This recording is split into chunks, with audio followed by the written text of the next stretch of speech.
ಶ್ರೀ ಮಾತ್ರೇ ನಮಃ. ನಿತ್ಯಭಕ್ತಿ ಕಾರ್ಯಕ್ರಮಕ್ಕೆ ಸುಸ್ವಾಗತವನ್ನು ಕೋರುತ್ತಾ ಮನೆಯ ಅಲಂಕಾರಕ್ಕೆ ನಾವು ಗಿಡಗಳನ್ನು ವಿಧವಾದ ಗಿಡಗಳನ್ನು ಇಡ್ತೀವಿ, ವಿಧವಾದ ಅಲಂಕಾರ ಮಾಡ್ತೀವಿ.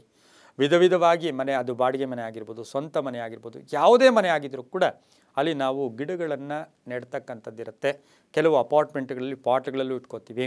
ಆದರೆ ಇವತ್ತಿನ ಸಹ ಒಂದು ಪ್ರಶ್ನೆ ಉದ್ಭವಿಸುತ್ತೆ, ನಾವು ಬಾಳೆಹಣ್ಣಿನ ಅಥವಾ ಕದಳಿ ಮರವನ್ನು ಮನೆಯಲ್ಲಿ ಇಟ್ಕೋಬೋದಾ, ಮನೆಯಲ್ಲಿ ಬೆಳೆಸ್ಬೋದಾ ಅಂತಕ್ಕಂಥ ಪ್ರಶ್ನೆ ನಮ್ಮಲ್ಲಿ ಉದ್ಭವಿಸುತ್ತೆ. ನಮ್ಮ ಧರ್ಮಶಾಸ್ತ್ರಗಳೇನು ಹೇಳುತ್ತೆ, ಸನಾತನ ಧರ್ಮ ಹೇಳುತ್ತೆ, ನಮ್ಮ ಹಿಂದೂ ಸಂಸ್ಕೃತಿ ಏನು ಹೇಳುತ್ತೆ, ಇದರ ಹಿನ್ನೆಲೆ ಏನು, ಇದರ ಪರಂಪರೆ ಏನು, ಇದನ್ನು ಮನೆಯಲ್ಲಿ ಬೆಳೆಸೋದು ಶುಭನ ಅಶುಭನ ಅಂತಕ್ಕಂಥ ಪ್ರಶ್ನೆ ಬಂದಾಗ ಎಲ್ಲೋ ಒಂದು ಕಡೆ ತೆಂಗಿನಕಾಯಿ ಆಗ್ಬೋದು, ಹಾಗೆಯೇ ಕದಳಿ ಫಲ ಅಂದರೆ ಬಾಳೆಹಣ್ಣು ಆಗ್ಬೋದು, ಇವು ಎಂಜಲು ಮಾಡಿ ನಾವು ಬಿಸಾಡಿದ ಒಂದು ಬೀಜದಿಂದ ಇವು ಉದ್ಭವ ಆಗೋದು ಅಲ್ಲ.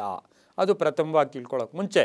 ಅದಾದಮೇಲೆ ಮನೆಯ ಮುಂದೆ ಕದಳಿ ಮರವನ್ನು ಬೆಳೆಸ್ಬೋದಾ? ಈಗ ತೋಟ ಇರುತ್ತೆ, ಅಲ್ಲಿ ಫಾರ್ಮ್ ಹೌಸ್ ಇರುತ್ತೆ, ಅಲ್ಲಿ ನಾವು ಸುಮಾರು ಗಿಡಗಳಿಟ್ಟಿದ್ದು ಅದನ್ನೆಲ್ಲ ನಾವು ಲೆಕ್ಕಕ್ಕೆ ತಗೊಳ್ಳಲ್ಲ. ಆದರೆ ಮನೆಯ ಕಾಂಪೌಂಡ್ನಲ್ಲಿ, ಮನೆಯ ಒಳಗಡೆ ಕದಳಿ ಬೆಳೆಯನ್ನು ಬೆಳೆಸ್ಬೋದಾ, ಅಂಗಳದಲ್ಲಿ ಕದಳಿ ಮರವನ್ನು ಅಂದರೆ ಬಾಳೆ ಗಿಡವನ್ನು ಬೆಳೆಸ್ಬೋದಾ ಅಂತಕ್ಕಂಥ ಒಂದು ಎಲ್ಲೋ ಒಂದು ಕಡೆ ಆ ಪ್ರಶ್ನೆ ಉದ್ಭವಿಸುತ್ತೆ. ಇದಕ್ಕೆ ನಮ್ಮ ಸಂಸ್ಕೃತಿ ಏನು ಹೇಳುತ್ತೆ, ಯಾಕೆಂದರೆ ಬ್ರಹ್ಮ ಎಲ್ಲವನ್ನೂ ಸೃಷ್ಟಿ ಮಾಡಿದ್ದಾನೆ. ಸೃಷ್ಟಿಕರ್ತ ಯಾರು? ಬ್ರಹ್ಮ.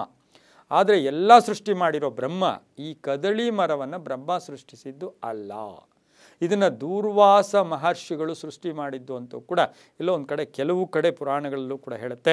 ಕದಳಿ ಮರವನ್ನು ದೂರ್ವಾಸ, ಯಾಕೆಂದರೆ ಅವರು ಬ್ರಹ್ಮಚಾರಿಯಾಗಿದ್ದಾಗ ದೂರ್ವಾಸ ಮುನಿಗಳಿಗೆ ಮದುವೆ ಆಗಲು ಆಸೆ ಆಗುತ್ತೆ. ಅಲ್ಲಿ ಯಾರೋ ಶಿಷ್ಯ ಮದುವೆ ಆಗಿರ್ತಾನೆ, ನಾನು ಯಾಕೆ ಮದುವೆ ಆಗಬಾರ್ದು ಅಂತಕ್ಕಂಥ ಭಾವನೆ ಬಂದಾಗ ಇದೇ ಒಂದು ದೂರ್ವಾಸ ಮಹರ್ಷಿಗಳು ಅವರ ಮಹರ್ಷಿಗಳ ಮಗಳಾದ ಕಂದಳಿಯನ್ನು ವಿವಾಹ ಆಗ್ತಾರೆ. ಈ ಕಂದಳಿಯನ್ನು ವಿವಾಹ ಆದಮೇಲೆ ಕೆಲವು ದಿನಗಳಾದಮೇಲೆ ಗಂಡ ಹೆಂಡತಿಯರಲ್ಲಿ ಸಣ್ಣ ಪುಟ್ಟ ವಿರಸ ಕಲಹ ಬಂದೇ ಬರುತ್ತೆ. ಯಾರ ಮನೆಯಲ್ಲಿ ಸಣ್ಣ ಪುಟ್ಟ ಕಲಹ ಇರಲ್ಲ, ಎಲ್ಲ ಪ್ರಪಂಚದಲ್ಲಿ ಎಲ್ಲ ಕಡೆ ಇರುತ್ತೆ. ಆದರೆ ಕೆಲವರು ಅದನ್ನು ಕನ್ವರ್ಟ್ ಮಾಡ್ಕೊಂಡು ಸಮಾಧಾನದಿಂದ ಹೋಗ್ತಾ ಇರ್ತಾರೆ.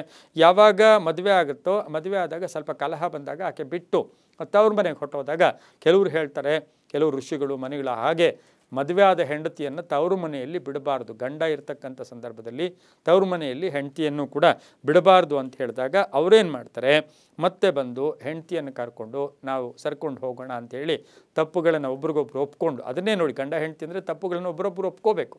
ಯಾರು ಹೆಚ್ಚು ಅಲ್ಲ, ಯಾರು ಕಡಿಮೆ ಅಲ್ಲ. ಆ ಸಮಯದಲ್ಲಿ ಆ ಕಂದಳಿಗೆ ನೀಗೇನಾದರೂ ಕೇಳಮ್ಮ, ನಾನು ಕೊಡ್ತೀನಿ, ನಿನಗೇನು ಬೇಕು ಕೇಳು ಅಂತ ಕೇಳಿದಾಗ ಆಕೆ ಒಂದು ರುಚಿಯಾದ ಹಣ್ಣಿರಬೇಕು, ಆದರೆ ಅದನ್ನು ಬ್ರಹ್ಮ ಸೃಷ್ಟಿ ಮಾಡಿರಬಾರ್ದು, ಅಂತಹ ಹಣ್ಣನ್ನು ನನಗೆ ತಂದುಕೊಡು ಅಂತ ಹೇಳಿದಾಗ ಅವರೇನು ಮಾಡ್ತಾರೆ, ಈ ಒಂದು ದೂರ್ವಾಸ ಮುನಿಗಳು ಕದಳಿ ಹಣ್ಣನ್ನು ಅಂದರೆ ಬಾಳೆಹಣ್ಣನ್ನು ಸೃಷ್ಟಿ ಮಾಡಿ ಕೊಡ್ತಾರೆ.